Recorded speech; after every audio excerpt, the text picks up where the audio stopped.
Welcome to the Connect 3-6 show. I am Papa Bear, and the man to the opposite side of me is... Mr. Sun Ra. That's right. And today we're going to be talking a little bit of politics, so let's get right to it. Right, I'm ready for this.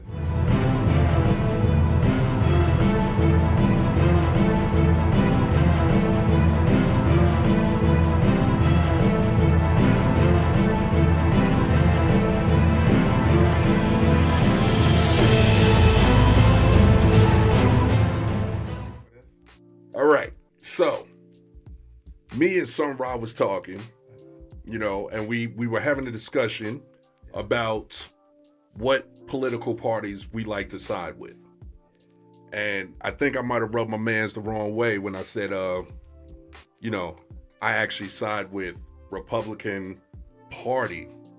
Not so much the leadership of it, but the Republican Party, the values of Republican Party. So, let's talk, Mr. Sun Ra. What's up, man? So, there's two sides to the bird here, right? Okay. You got the left and the right. Mm-hmm. Talk about the middle and all of that stuff. And political parties, they usually say you're a Democrat or Republican, right? Mm-hmm. Which the left is supposed to be what? Democratic, right? Yeah. And the right is supposed to be Republican, right? Mm-hmm. And then you got people in the middle, right? What's that? Liberals? Independents. Independents. Yeah. Right? Yeah. I'm more theoretical. Excuse me. Theoretical. I believe in a theocracy. Okay. Break that down for A us. theocratical government. Okay. So What is that? So basically, a theocratical government is run by more of a spiritual leader or more of a, it's not separate from state, religion separated from state. It's all together basically under one umbrella. So a theocratical government is run by someone who is a more spiritual leader, and the whole government is being overseen by God, or in theory. God is a power, right? One universal power. The word God is literally meaning power in German. So if you're under one government that's ruled by the Almighty, right, which is power of all creation that we assume that's supposed to be, right? Some people have a different take on it. Okay. Definition of what God means to them. But in my mind, I think God is the power of all creation. So we can't see what makes your heart beat.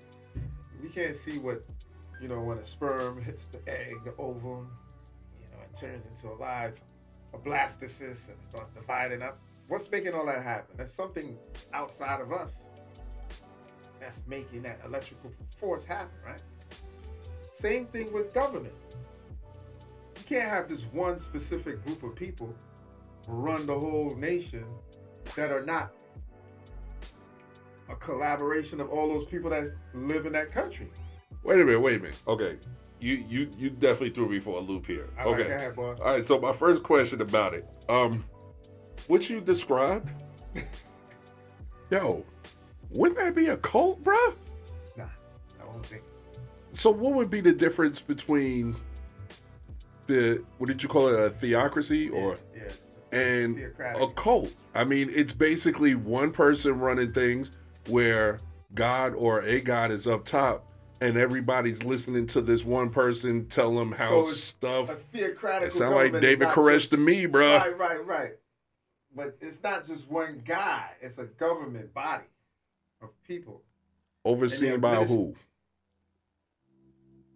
The one and only that we call the Almighty. Okay, but who is filtering his word down? Who's physically running it? Yeah. It's men and women on a body that's considered to be a theocratic rulership, which is run by their spiritual leaders, if you want to call it. That's why every government has ministers. Was it? Right? Was it David Koresh a spiritual leader? But our government got the same thing. You got a body of people who run the government, right? They're ministers. They have different parts of government that they run. Right. The minister of justice, the minister of what do you call it? Foreign affairs. Right? My boy Sunrise talking outside the U.S. right now. The minister of defense, the minister of magic. That's it. Harry Potter. no. You're starting to go a little left now. No, but seriously though, seriously. So there's, from what you're saying, I mean, you're still falling under one person or a group of people who form like a head of state. Like a monarchy. You're just changing the words though. But it's like a monarchy. That's all. Yeah, but how is that better? So a monarchy is just basically one person on top. President is the same thing. He just has different wings that votes or create legislations. Right, you know, but there's they vote on, different executive. Right, decisions. but there's at least the illusion that the people's voice matters in the system that we have. Illusion. That's right. What you said. Right, because all power really is of a battle between those with power and those without. Okay. You know, and the way the people keep the power, or the high ups keep the power, is to give the people without power the illusion that they have a say so in my humble opinion. In this country is done the same way with these rulership families that came here imperialistically and took over the land, and now all of a sudden they create a government that makes it look like everybody has a part in that government that represents the people in every state that we call, that we have today, which is states. Yeah, country, right? but that's not what happened though. At least that's not what we was taught. It wasn't. In a nutshell, that's what they did. They imperialized. They came over here, took over this country. Yeah, but they took over this country to get away from the same imperialistic. That's what they say. Right. But is that true? Are we actually practicing that? No, I don't think so. I believe we are. What, we have freedom of religion? You change that part of it? We have the illusion of freedoms, right? But we don't all bend the knee for some monarchical society. I mean, yeah, we have a president that runs things, but like I said, we have the illusion that if I vote, I could get senators, I could get people, representatives in that will help influence laws and rules that the president has to follow and enforce himself. I mean, anything short of an executive order, the president can't go outside and say, hey, today is now mustard day. Everybody in the country has to now eat mustard. Right. But monarchies are set up exactly like that.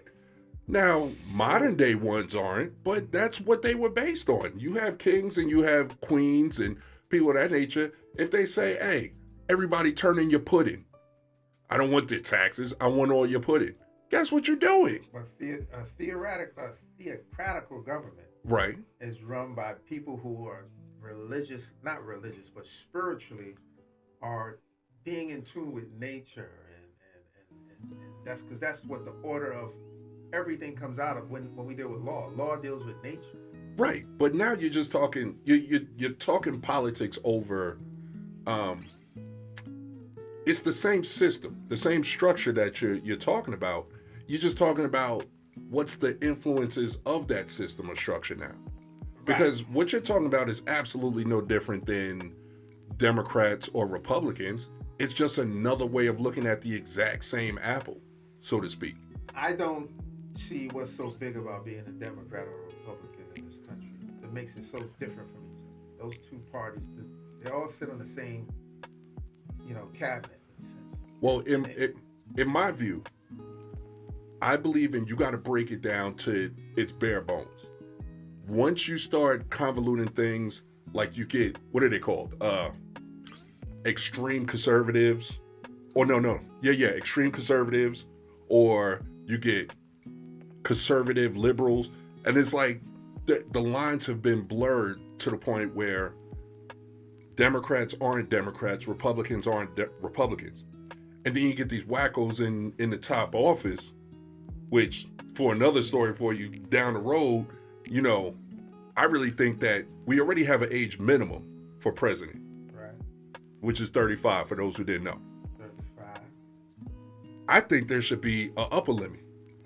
If you qualify as a senior citizen and you could take your tail to McDonald's and get that 25-cent coffee, you shouldn't be able to run the country no more. It should be over with for you. All right. Because these senile old white men that are up on top is ridiculous. Now you got your, and people talk about how old Biden is and how old, what's his name, who's wanted to be president and basically digging everybody's pockets.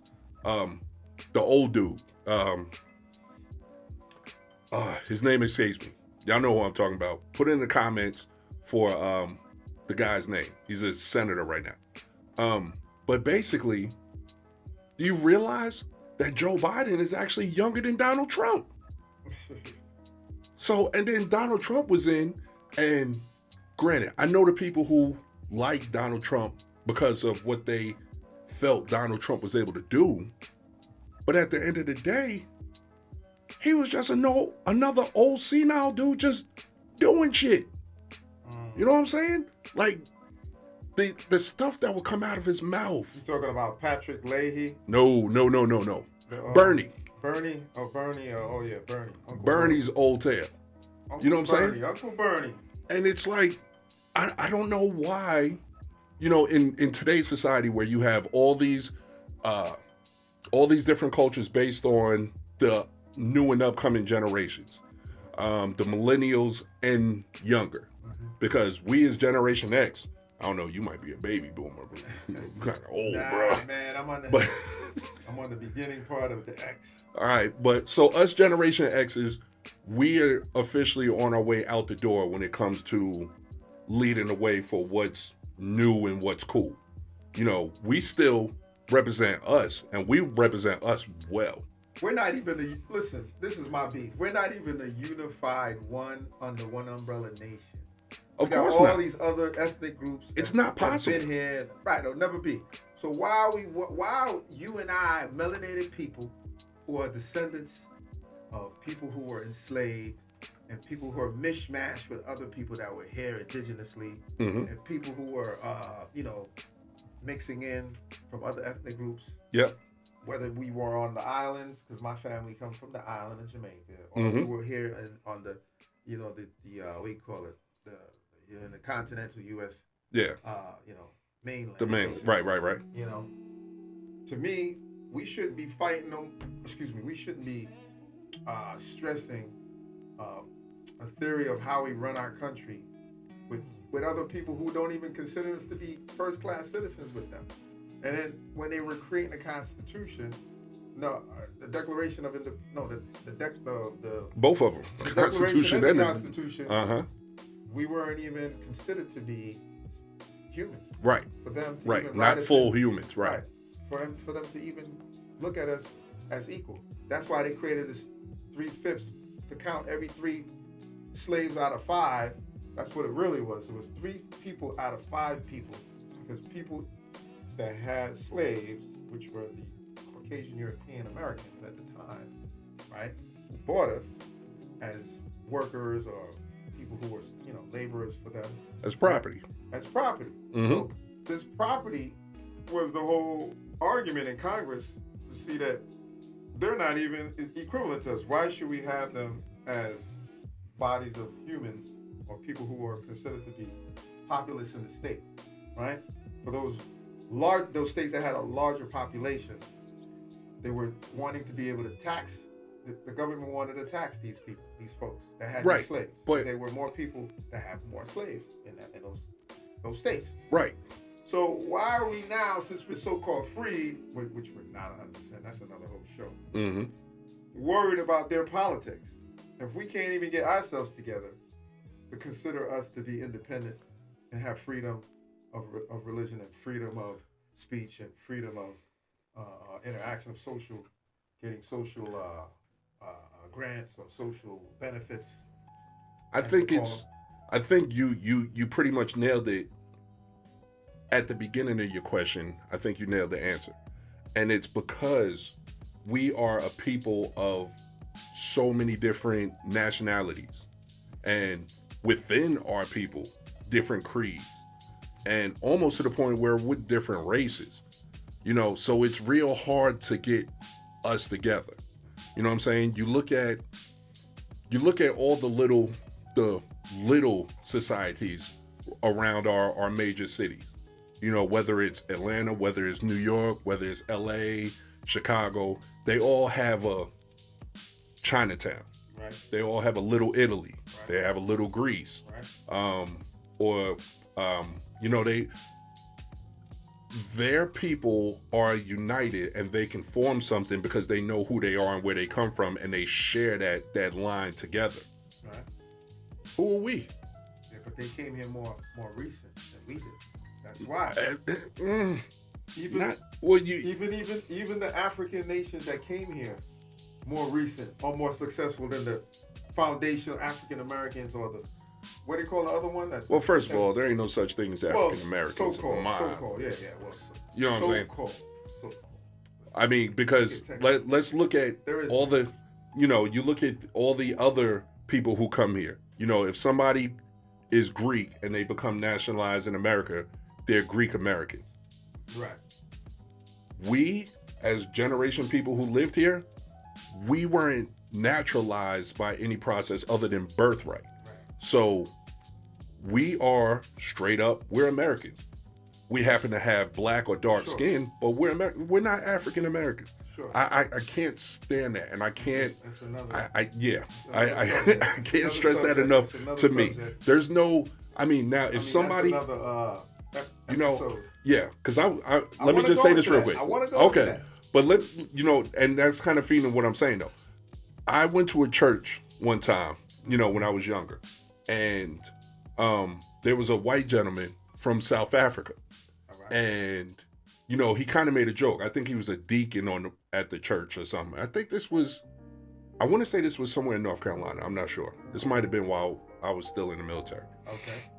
Shout out to Marine Corps. But this man said he was born in South Africa, raised in South Africa. His parents were 5th and 6th generation South Africans. Right. And he came to America. So on his paperwork, it says African American. Now, who's more African American at that point? I would think that he would be. Exactly. But the funny thing is, you can't. The thing is, the biggest problem I have with all of that is you got Italian Americans, right? These hyphenated names. Irish American, right? Russian American, Jewish American. Right. I shouldn't even say Jewish. There's no nation called Jew. Jerusalem? Jerusalem. You know what I'm saying? Yeah. Right. So now the religion might be a little ubiquitous, but Judaic there is as a religious belief. But Jerusalem is a place. Jerusalem is a city. So what do you, it's a place. So what do you call people from Jerusalem? Jerusalemish? What do you call them? I don't know. Okay. So anyway, go ahead, make your point. My whole point is, all of those nations that came, they hyphenate the nation that they came from with America. Irish American, Italian American. Right. Africa is not a nation. It's no, it is not. Absolutely. So that's why I say absolutely. We need to teach them, brother. Teach them. Right. Thank you. Right. These people in the United States who are creating this, I don't know if it's in the Census Bureau or Naturalization Department or there's no department called naturalization. But people who do naturalization in America, I don't know what department that is. But my whole point is they are coming up with these concepts that, breaks down these names that we're called. And we need to start redefining who we really are according to our indigenous or our original nation that we come from. And it'll never happen no time soon, because then they would have to go back into history to see what tribe we came from to do all this ancestral DNA tracking. See, You know, and and it gets too technical to even do that. That's why they mishmash all of us and say African American. but I that's I crazy disagree to with even- you though. It's crazy that they're doing that. That's, you know, to get back to the politics of where I wanna go back to that. You could disagree, but what I'm saying, I'm going back to the fact of what we started off at, which is dealing with the politics of being a Democrat or Republican. Mhm. These political parties. To me, there's no gain for us to keep taking part in it at the same time wanting to be disconnected with the word African American. Because if you say that we're not African American, technically who we are, then we're gonna have to go back to the nations, like I said earlier, No. where we came from. No. If we want to, or we're gonna have to become something else besides what they've been calling us. No, see, and that's where I was saying I disagree, because the whole terminology behind being African American is an ignorant term that was used to describe the peoples of Africa coming over here on the slave ships. Uh-huh. And somehow, because the word nigger bothered people, they had to come up with something else. No, well, they were calling us Negro Americans. And Right, then but I'm before talking that, about the colored. I'm talking about the derogatory terms. Okay, so they had to come up with something that was kid glovish, something that made us not want to go off and revolt and not turn to the whole country. Okay. So, and like you said, you had Negroid, you had colored, Right. you know, all those were terms that rubbed us the wrong way. Black So you American. needed something, and because our original ancestry of Black Americans here is so diverse across the continent of Africa, and because proper records weren't kept and things of that nature, it's real hard to say, well, you're this type of African versus this type of African. But they used that same system to eliminate that for them, For them who? for people who are not of our complexion, Okay. who are the majority in this country for now. Right. They don't even call themselves by the hyphenated terms. Right. You know, if you listen to them, they'll say, yeah, I'm white, but my background is this. Yeah. My people come from this. Right. But you don't hear 2, 3, or 4 generation white people saying, I'm Irish American, or I'm Polish American, or German You American. need more current. Currently, you don't hear that. Yeah, you don't hear that from people who have already been here and established. I don't think that's totally correct. 'Cause It's 100% man, correct. you from Staten Island and I'm from the Bronx. Exactly. New York. And what do You they go say? if you go to Staten Island, they wave that Italian flag. Oh, I'm I not can go saying to they don't. But what I'm Sections saying of the is, Bronx, it's the right, same right. thing. But they don't. Brooklyn, They same thing. they don't use the hyphenated term. They'll say stuff like, "Yo, I'm Italian." You don't hear "I'm Italian American." You don't. Okay, all right. I get You be like, "Yeah, my family, I'm Italian." Yeah, all this, and that's well and fine, because that's them. That's them being proud of their culture. Right. But at the end of the day, when they're filling out applications and stuff, they don't write Italian American on there. They Right. fill out the black, white, or whatever, and they leave it at that. Sure. So African American was a systemic title that was put on, that was given to us for us to feel better. No, it's political Because- terms. no, listen. It's political terms that they have to use for census reasons. They Because- don't, But- because but- if no, you look at but if hold you on. look at Can I say censuses, something? hold on. If you look at the censuses, if you look at U.S. Census prior to 1940, when you look at the nationality block, it says black, it says white, it says what color you are. It doesn't say African American. But we're not That those isn't- colors though. They didn't put that as a color.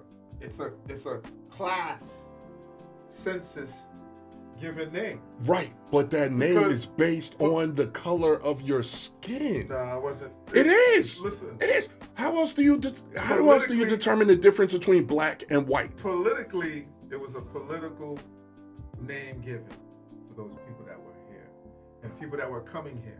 They're given these names of white being black. Yeah, those Italians when they first come here, they weren't considered to be white. They weren't even being white. That wasn't their name. They had these political names given to these people because of this, my friend. Remember, after 1931, Mm-hmm. right? After the stock so-called market crash, Mm-hmm. created a whole new financial system. Okay. With that, they had to create another way to. I want to pull out my wallet because I want to talk, illustrate at the same time as I'm talking. These identities, right? These things that we use to identify ourselves, right? I want to pull this out, right? Don't the social. don't show your social on the camera, no. I'll cover the You number. can make your point without me. The social security card that we get is attached. And I have my birth certificate with me because I just. Okay, you ain't. My whole Okay. point is Yeah. the birth certificate and the social security card are connected to the financial institution Absolutely. that they created when they redefined how they're going to create, how they print money. So now, those people who are, already here indigenously, or the ones that were here indigenously and the ones that were brought here Mm-hmm. for enslavement. Mm-hmm. When they started to intermingle with each other with different tribes, the Cree and the Cherokees, and yada yada, and they started to refine into new people, new subgroups of people, right? So they started to mash all of those people that, like you said, people of color, or if you want to call it, Uh-huh. or the blacks, or whatever you want to call it. Okay. They started to give them these labels as Negroes, or whatever American, Negro American, black. And they weren't really Negroes. They were mixed with natives and this and that. And they started to mishmash these people. Octoons and quadroons. That's why all these names came from the mix. Yeah, but that was Right? that And they was started to give them that this was political- post-slavery though. But these terms were invented during slavery at the very African-American? beginning. No, not African But American. that's what I'm trying to tell you. That was made afterwards. Right, but there I'm- was already a financial system before those were made. No, but I'm trying to tell you, every time they re-establish a new institution of financial wealth, of how they were going to distribute money or created a new banking system, because that was the first, that stock market crash wasn't the first collapse, economic collapse in this country. Every time they redefined a new one, they created a new name for you, because it's a way of how they're going to distribute money and wealth and how you work for that money. Check your history, my friend. I'm going to do it right now. We can research it. I'm telling you. The money institution that they created, right, has to be backed by something. Before 1931, Actually, it was not gold. anymore. No, I'm saying Because it's I know, fiat now. I know, but prior to 1931, it was gold and silver in the United States.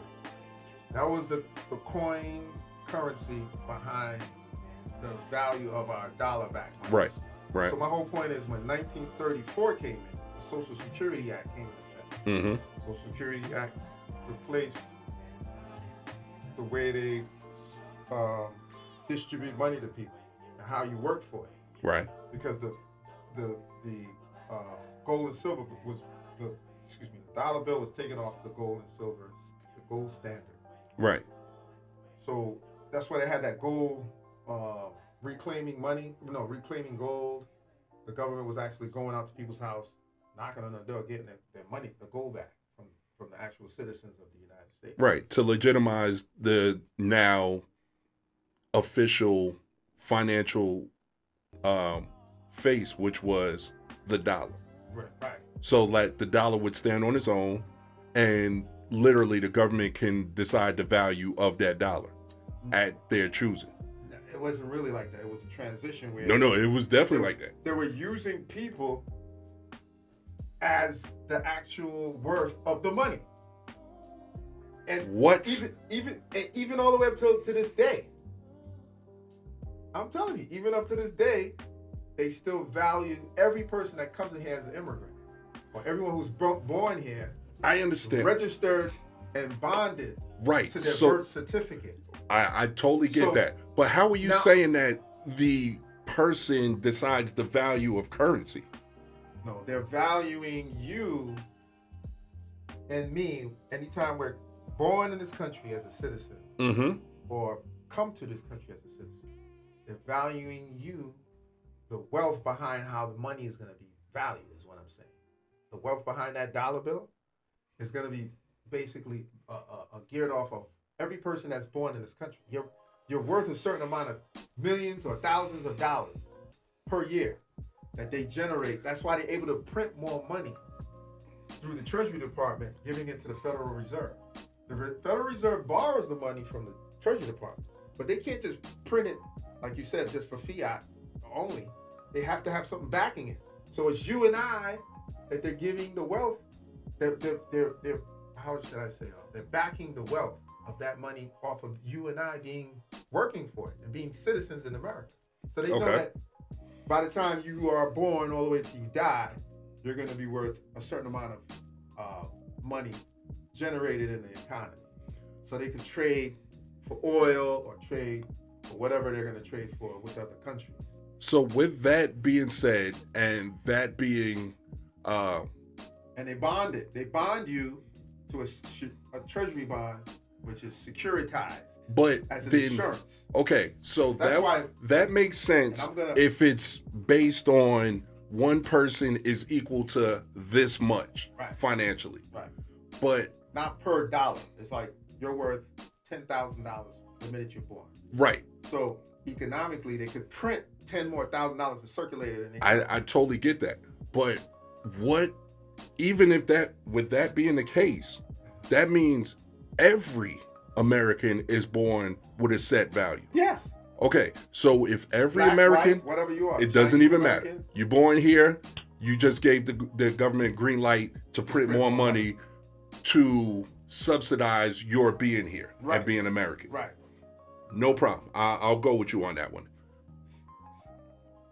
If that's what your government is doing, then why would you not want to be a part of that government if that's the one government that can give you any type of freedoms or ability to say you're independent group or a sovereign state or a sovereign person, so to speak?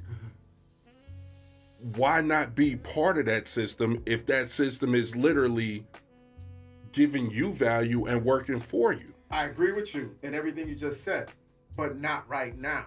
Just like we need a reset is what I'm getting at. We need a reset within who we are. Because if you're just going to be valued behind, some printed money and become an average citizen living anywhere in any communities, but still being treated as a second-class citizen when you go to get loans or you go to get, some sort of subsidy, or in the state you're not represented in your district, I can see what you're saying. So you're like, I'm valued here, but you're saying over here, I'm not worth the value that was made for me. Right. I get that. I'm with you on that. I can fuck with that. Exactly. I can. However, so in order to get to that point, we need to take all of these so-called Black Caucus members out of office now. Because what are they doing? They're sitting there legislatively practicing law, but not in our favor. Because the districts back at our hometowns and our home states, we're not being totally represented. Absolutely 100%. not. Absolutely not. As melanated people. So we need to redefine who we really are. We need to redefine the property that our ancestors, that you inherited or you supposed to inherit, be properly distributed back to the people rightfully. That sounds great. Here's the problem. It's not going to happen like that? Right. Here's the problem. Because I'm with you on that one, Pastor. I'm with you. I'm with you. The problem is, say you have a bank account. Bank of America, Wells Fargo, don't matter. You got a bank account, right? Yeah. You have $1 million in your bank account. You need to withdraw some money. Yes. You don't have your card. You don't have your ID. You know it's your money. You put the money in there. Are they going to let you get the money out? Not like that, no. Why not? No paperwork. Pretty much. So how can we do this big reset Because if there's no paperwork there's a for lot us of- to say there is what a lot of paperwork out there. okay. And you can do your census trace through the Census Bureau. You can trace it through Yeah, Library of Congress. You can trace back your ancestors. You can't, dude. There's people like, there's farmers right now all through Georgia. They are Hold the on. minority. I know, They but are the it's- minority. I understand, but Because the it's family. majority of us, we came over as a number on a docket. We were a number on the bottom of a boat. And when we got here, the only identification we had, because we didn't even speak the language. So we're up on the trading blocks, not having a clue of where we are or what the hell is going on. They put the blockades on us and everything, and was like, you now belong to that guy. And it's over with. Right, but what I'm telling You you didn't come is- over here with a birth certificate What I'm saying or is a when they- lineage when they- of where you came from. When they created this independence, so-called 18, was that? Yeah, but then 1864? for us 1865, was as it? What year was Americans, that, for the record? That was 1865, right? what are you talking about? Uh, When slavery was Proclamation. abolished? Yeah, Emancipation Proclamation, I 1865. thought it was it 65 or 58? It's either late 50s or early 60s. I think it was of the 58. 1800s. Emancipation. But, and that's another story because we weren't even freed when the emancipation was Right, signed. we could get into But that. here's the thing. All right, don't get too focused, man. We got to stay on point here. No, I'm Okay. following you. I just want Okay. to, for the record, So we have my- to say the right. Okay, so here's the 1863, thing. January 1st, Okay. 1863. Yeah, but I mean, the last slave colony wasn't abolished until No, it June wasn't. 19th of. Right. All right. So anyway, my question is, for those of us who weren't lucky enough to have gotten with people who kept our history for us, because as enslaved people, we weren't entitled to our paperwork, if there was any. What I'm saying So, is this. so then, After that so date, does that? from yeah, that date all the way now, Yeah, we can claim wherever land that we were on. no, or we can't. claim our No, you ancestors. can't. You can't. You can't. If my people were enslaved, okay, my maternal Didn't grandparents, they have, born, raised, bred, fed, and all up out of Roxborough, North Carolina. okay. My grandmother's people, all the way back to slavery times, was grown in Roxborough, North Were they Carolina. sharecroppers You go, on there? listen what I'm They saying. sharecrop. Listen what I'm saying. Go ahead. They were slaves, bro. They were slaves, which meant they were property on somebody's property. Got you. So when slavery was abolished, they were no longer slaves, but that wasn't their land. They were working for somebody as their property. So that property still belonged to those slave masters, those owners. Did they give them? I'm trying to No, ask you a question. no, Were they no, given no, the principle no, of sharecropping no, off the land? Okay, no. pay their way See, out. and that's what I'm saying. Okay, I got That is Well, we gotta the make that clear. I'm minority. just saying we gotta But make but that clear that for that's the the basis of what I'm saying. That's the minority. The people who were sharecroppers and had good slave owners that was like, you know what, I'm gonna do you right and I'm gonna take care of you. That's the minority. Not everybody had that. Not everybody had that. Most of them, when slavery was over, it was a legal thing. And the owners were pissed. So they were like, you know what? Fuck it. The fuck off my property. You ain't my property. You ain't my problem. Now hold Bye. on a second. So Can I stop you right there, sir? Go ahead. Where most of those people went? Didn't they create most of those towns that we call the Black Wall Streets that we all talk about? No, right? you jumping. You are jumping. Those people didn't get out of slavery and then all get together and say, hey, let's go create a town and have our own wealth. That didn't happen overnight. They had no idea what they was doing. I'm saying to you, within that time that they were let go in 1865, or excuse me, 1863, Mm-hmm. all the way to 1880, all these little communities were popping up all over the place. All of those They were little making communities. they were cobblers. Listen They what I'm saying. They were this. You're right. They were masons. You're right. But But they were working for but- master. but- now they're gonna make their own. hold on. But those were not free land that they were on. Either they were, like you said, sharecroppers, where former masters was like, look, my workforce is gone, but I still want to turn a profit. Here, you can work for this a little bit, and I'll take some, and you take some. No, but sharecroppers. right. So the ones who were who created all Listen, these little listen. sporadic towns Here's all over the place. Here's why those towns don't exist anymore. Because in the times where there was no big cities, no Atlantas and New Yorks and all that, when slavery was abolished, these people would just go, get to a certain place, look around and be like, nobody's here. I'm set up shop here. That doesn't mean that was their land. I got to pull. So- See, I like to pull up data. Hold I'm gonna on. show you something Here's what that I'm saying. Here's Here's what I'm saying. All right. So when you pull up data, I'm gonna show show you me something. data of show you something. show me I'm gonna data. show you something in New York. Hold, Harlem. hold on. Here's the problem. Go there for you. Here's the I'm problem. gonna show you the data. Here's the problem. You have to not only show me that, but you gotta show me where those people had deeds on the property, deeds to the land. All right? Because if they just moved somewhere and was just like, yo, it's mine. Seneca Village is in Harlem. And I'm gonna show you what they did, what the guy did. The guy bought the land. Rob, I'm telling you that he bought the land, man. What did he buy the land with? I'm gonna show you, my friend.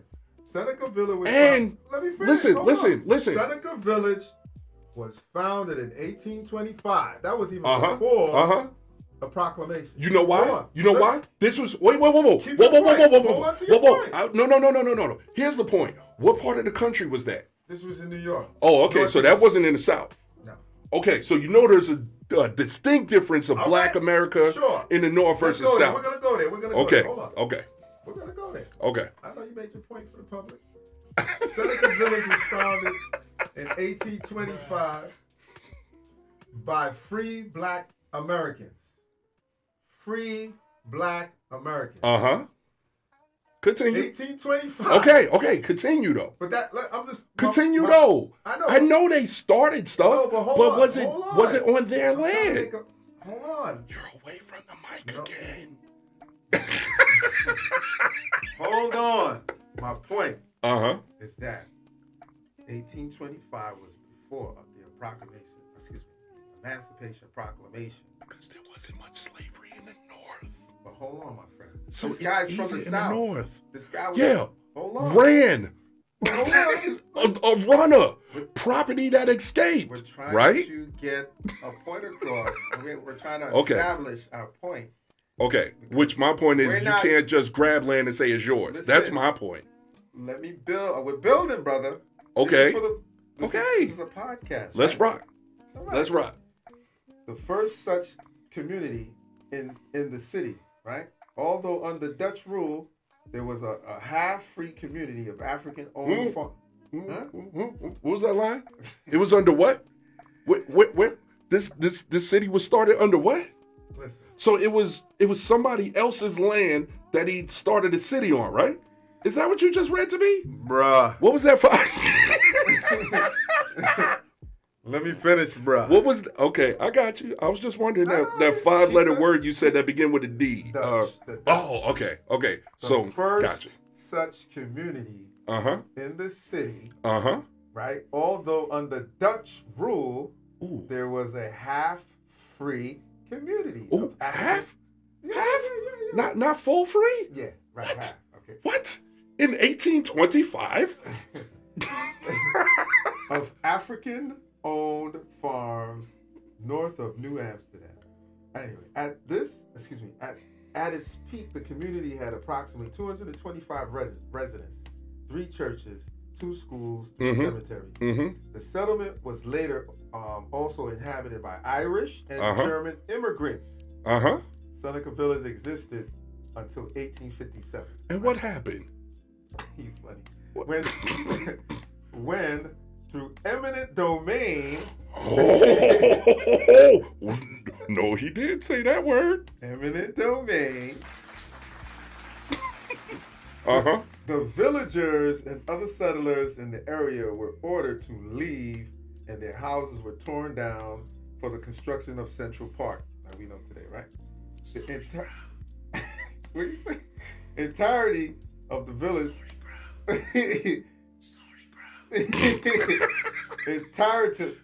The entirety of the village was dispersed. Uh-huh. Okay. So basically, what you're saying when you're bringing up this very rare minority of things that happens, some former slaves went up to an already occupied, already owned piece of area, decided to make their city, and then somebody said, nah, not yours, it's over with. Is that about right? Pretty much. Ain't that the point that I was making? Ladies and gentlemen, don't forget to hit that like button and that subscribe and turn that bell on so when we start popping off again, you'll get the alert right away. Listen. Okay. Stay tuned for part 2 of the Politics and History Talk. This is Connect 3-6. We'll check you on part 2. Peace. Peace out.